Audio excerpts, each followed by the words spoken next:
Eto na mga boss ang 2026 NBA Draft. Kung hindi ka nakapanood ng Draft Night, akong bahala sa'yo. Kamustahin na rin natin ang mga players dito nga sa naging Draft Night at pag-usapan natin yan.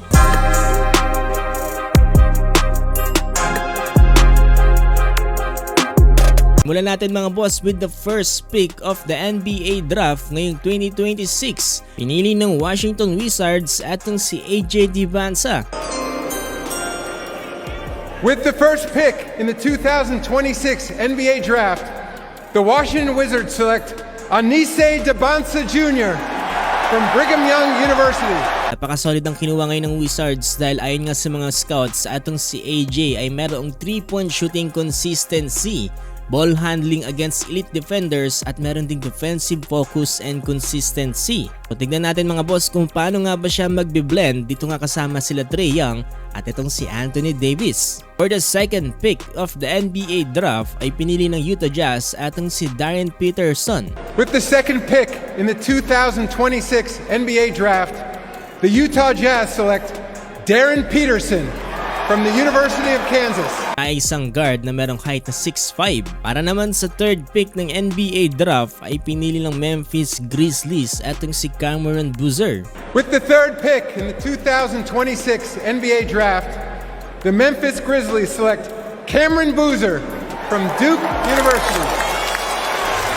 Agaw pansin din itong si Boozer dahil ginaya niya rin ang 2003 outfit ni LeBron James. Pansin-pansin din na naging emotional dito ang tatay ni Boozer na kung saan former NBA All-Star na si Carlos Boozer. Talagang nasa dugo ng mga boss ang pagiging NBA player. For the fourth pick ay napili ng Chicago Bulls ang forward na si Caleb Wilson. Siya ay sumusukat ng 6'9". Para naman sa fifth pick ay pinili ng Los Angeles Clippers ang guard na merong 6'5" ang height na si Keaton Wagler. Pakasolid din ang story nito ni Wagler dahil unranked nga siya nitong high school pero bigla siyang umarangkada sa draft night at ginulat ang lahat bilang fifth pick. Para naman sa Brooklyn Nets, eto another guard, kinuha nila ang number 6 na si Michael Brown Jr. Para naman sa 7th pick ay pinili nga dyan ng Sacramento Kings etong si Darius Acuff Jr.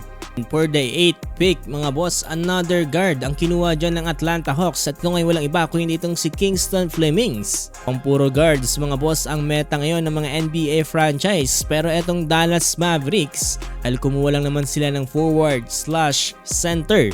Ito ngayon walang iba kundi itong si Morris Johnson Jr. Ang si Morris ay sumusukat ng 6'9". Para naman buuin ng ating first top 10 draft, etong ang Milwaukee Bucks ay kinuha etong si Braden Burris.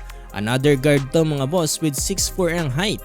Tignan natin mga boss kung sino-sino nga ba ang panalo dito nga sa naging draft na to. Komento lamang nyo palagay mga boss at nakikisuyo po pala ako sa inyo na pakilike po itong ating video at pakifollow na rin po sana ako mga boss dahil magiging malaking tulong na po yan para sa ating channel. Maraming salamat po talaga sa inyo mga boss.